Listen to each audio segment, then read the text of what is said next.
हरे कृष्ण। आज की प्रातःकालीन चैत्र मास कथा श्रृंखला में आप सबका स्वागत है। प्रातःकाल का ये समय अत्यंत शुभ, पवित्र और आत्मा को परमात्मा के साथ जोड़ने का समय होता है। ये न सिर्फ वातावरण में शांति प्रदान करता है, अपितु हमारी आध्यात्मिक उन्नति के लिए सुवर्ण अवसर भी देता है। ये वो समय है जब हम परम भगवान श्री हरि के साथ एक तार हो सकते हैं। तो चलिए इस शुभ समय में इस चैत्र मास कथा श्रृंखला को आगे बढ़ाते हैं और सुनते हैं आज की चैत्र मास कथा। आइए आज की कथा आरंभ करते हैं। इस कथा श्रृंखला में इस समय हम महर्षि वाल्मीकि द्वारा रचित रामायण को श्रवण कर रहे हैं और इस कथा में अभी तक हमने सुना कि राजा दशरथ पुत्र कामेष्टि यज्ञ करने के लिए तैयार हुए हैं और उस समय उनके मंत्री सुमंत्र उन्हें ऋषि श्रृंग को अपने राज्य में आमंत्रित करने के लिए कहते हैं और एक इतिहास सुनाते हैं।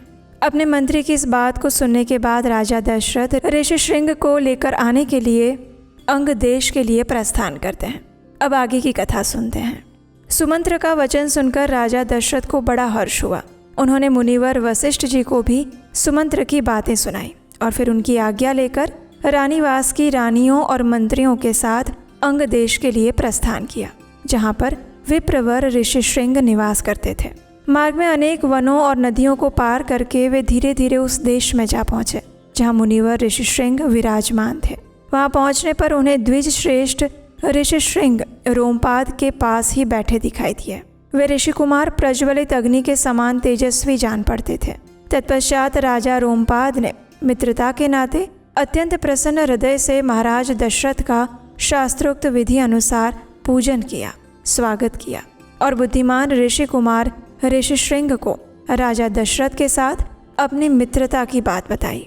उस पर उन्होंने भी राजा का सम्मान किया। इस प्रकार भली भांति आदर सत्कार पाकर नर श्रेष्ठ राजा दशरथ रोमपाद के साथ वहाँ 7-8 दिनों तक रहे और उसके बाद वे अंगराज से कहते हैं, हे प्रजापालक नरेश, तुम्हारी पुत्री शांता अपने पति के साथ मेरे नगर में पदार्पण करें, क्योंकि वहाँ एक महान आवश्यक कार्य उपस्थित हुआ है। ये सुनकर राजा रोमपाद ने भी कहा, बहुत अच्छा। और इस प्रकार उन्होंने उन बुद्धिमान महर्षि का जाना स्वीकार कर लिया और ऋषि श्रृंग से कहा, हे विप्रवर, आप शांता के साथ महाराज दशरथ के यहाँ जाइए। राजा की आज्ञा पाकर उन ऋषि पुत्र ने तथास्तु कहा और राजा दशरथ को अपने चलने की स्वीकृति दे दी। राजा रोमपाद की अनुमति लेकर ऋषि श्रृंग ने पत्नी के साथ वहाँ से प्रस्थान किया। उस समय शक्तिशाली राजा रोमपाद और राजा दशरथ ने एक दूसरे को हाथ जोड़कर स्नेहपूर्वक छाती से लगाया, अभिनंदन किया और फिर मित्र से विदा लेकर राजा दशरथ वहां से प्रस्थित हुए।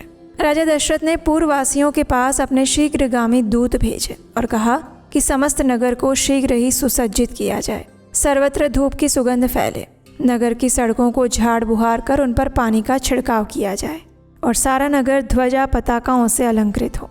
राजा के आगमन का समाचार सुनकर पूर्ववासी भी प्रसन्न हुए और राजा की आज्ञा का पालन करते हुए उसी प्रकार उनके आगमन की तैयारी आरंभ की।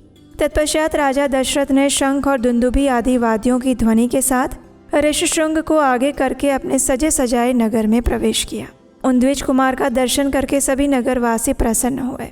उन्होंने इंद्र के समान पराक्रमी राजा दशरथ के साथ पुरी में प्रवेश करते हुए ऋषि श्रृंग का उसी प्रकार सत्कार किया जैसे देवताओं ने स्वर्ग में सहस्त्राक्ष इंद्र के साथ प्रवेश करते हुए कश्यप नंदन वामन जी का किया था।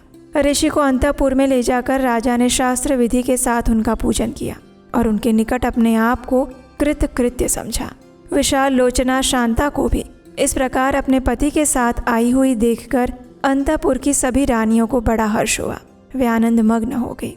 तत्पश्चात बहुत समय बीत जाने के बाद कोई मनोहर दोष रहित समय प्राप्त हुआ और उस समय वसंत ऋतु का आरंभ हुआ था। राजा दशरथ ने उसी शुभ समय में यज्ञ आरंभ करने का विचार किया। तत्पश्चात उन्होंने देवोपम कांति वाले विप्रवर ऋषि श्रृंग को मस्तक झुकाकर प्रणाम किया और वंश परंपरा की रक्षा के लिए, पुत्र प्राप्ति के लिए यज्ञ कराने के उद्देश्य से उनका वरण किया। ऋषि श्रृंग ने उनकी प्रार्थना स्वीकार की और फिर राजा से कहा, राजन, यज्ञ की सामग्री एकत्र कराइए। भूमंडल में भ्रमण के लिए आपका यज्ञ संबंधी अश्व छोड़ा जाए और सरयू के उत्तर तट पर यज्ञ भूमि का निर्माण करवाइए। तब राजा ने कहा, सुमंत्र, तुम शीघ्र ही वेद विद्या के पारंगत ब्राह्मणों और ब्रह्मवादी ऋत्विजों को बुला कर ले आओ। राजा की आज्ञा पाकर सुमंत्र तुरंत ही वेद विद्या के पारगामी उन ब्राह्मणों को बुला कर ले आए। धर्मात्मा राजा दशरथ ने उन सबका पूजन किया, उनसे धर्म अर्थ से युक्त मधुर वचन कहे।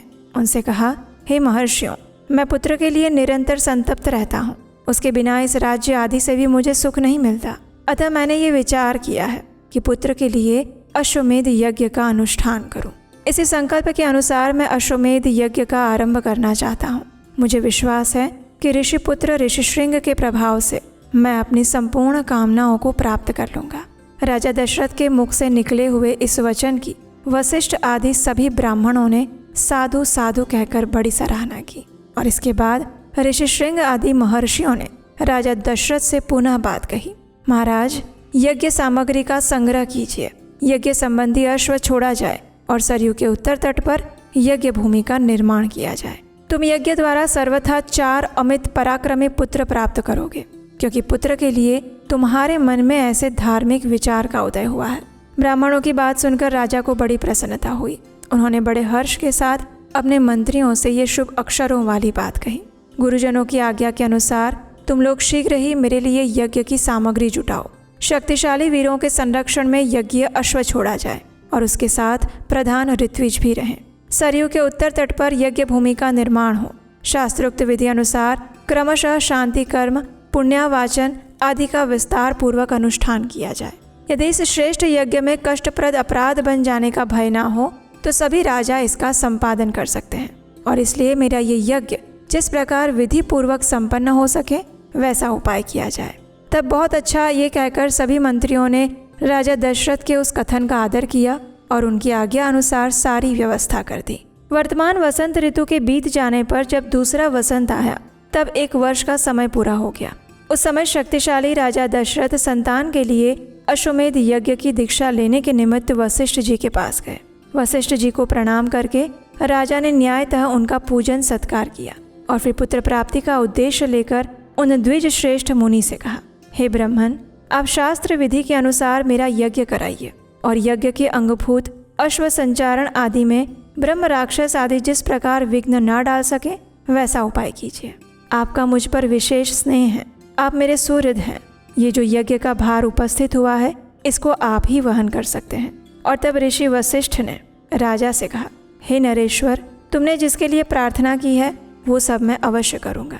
और तत्पश्चात वशिष्ठ ऋषि ने यज्ञ संबंधी कर्मों में निपुण और यज्ञ विषयक शिल्प कर्म में कुशल परम धर्मात्मा बूढ़े ब्राह्मणों, यज्ञ कर्म समाप्त होने तक उसमें सेवा करने वाले सेवकों, शिल्पकारों, बढ़इयों, भूमि खोदने वालों, ज्योतिषियों, कारीगरों, नटों, नर्तकों, विशुद्ध शास्त्रवेत्ताओं और बहुश्रुत पुरुषों को बुलाकर उनसे कहा, तुम सभी लोग महाराज की आज्ञा से यज्ञ कर्म के लिए आवश्यक प्रबंध करिए।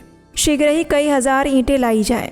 राजाओं के ठहरने के लिए उनके योग्य अन्न पान आदि अनेक उपकरणों से युक्त बहुत से महल बनाए जाएं।